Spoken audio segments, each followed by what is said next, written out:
हनुमान् श्रीपदो वायुपुत्रो रुद्रो नघोजरः अमृत्यवीरवीरश्च ग्रामवासो जनाश्रयः धनदो निर्गुणः शूरो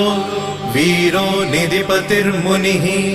पिङ्गाक्षो वरदो वाग्मी सीताशोकविनाशकः शिवः शर्वत्परो व्यक्तो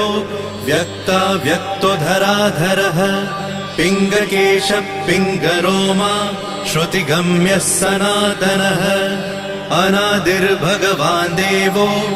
विश्वहेतुर्जनाश्रयः आरोग्यकर्ता विश्वेशो विश्वनाथो हरीश्वरः भर्गो रामो रामभक्तः कल्याणप्रकृतिस्थिरः विश्वम्भरो विश्वमूर्तिर्विश्वरूपो